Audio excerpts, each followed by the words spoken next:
Welcome to the Bible Lands Museum, a museum dedicated to the people, the cultures of our people here in Israel and its neighbors, thousands of years ago.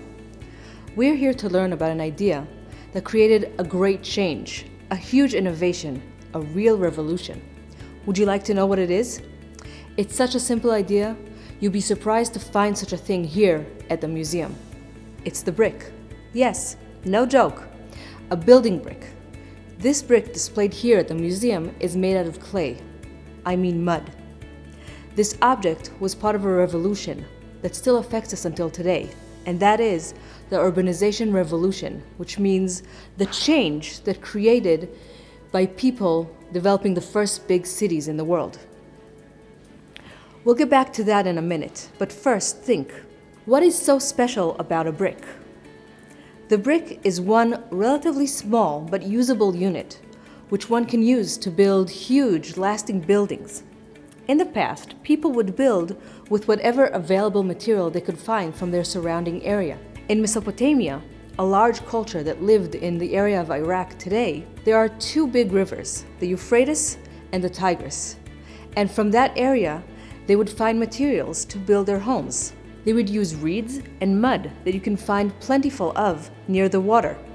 The problem with that is that these materials couldn't really host a large house and are not very durable.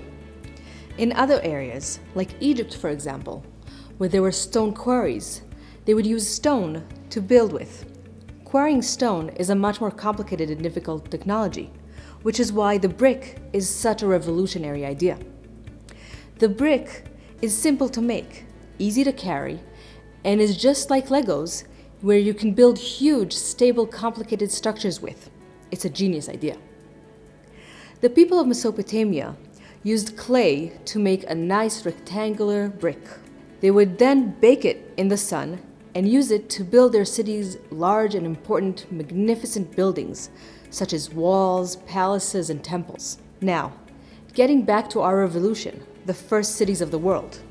About 10,000 years ago, people moved from being nomads and gatherers, moving around according to the food supplies in nature, to growing their own food. This shift was what brought about villages where they would grow wheat, barley, sheep, and cows.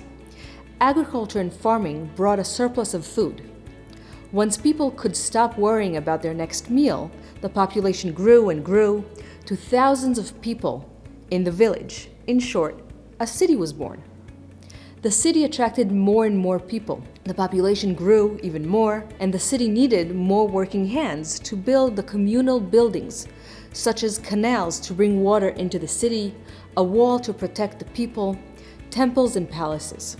Together with the great cities, more innovations and new ideas came about, things we couldn't imagine living without today, like writing, the use of a wheel, math, and of course, communication. This brick from our museum is not just any brick. This one here is 4,000 years old and has a dedication written on it in ancient Mesopotamian, actually Sumerian. Since obviously you don't speak Sumerian, let me translate. I, Sin Amal, the mighty ruler of the city of Ur, king of the four corners of the earth, called to rule by the god Enlil, built this sacred pool for the god Enki in his temple in the city of Eridu. The king himself would make this brick, mixing things like butter and honey into the clay and then dry it out in the sun. He would be the first one to lay the first brick, very similar to cornerstone ceremonies we have today. Do you live in a city? The majority of the world population lives in cities, where the government, universities, shopping and business centers, as well as culture and entertainment are all gathered together. Today's cities deal with problems of overpopulation, pollution, traffic, and more. Who knows, maybe you'll be the next entrepreneur to find a solution to one of these problems. With this challenge, the brick and I will leave you. Hopefully you'll come visit us here at the Bible Lands Museum.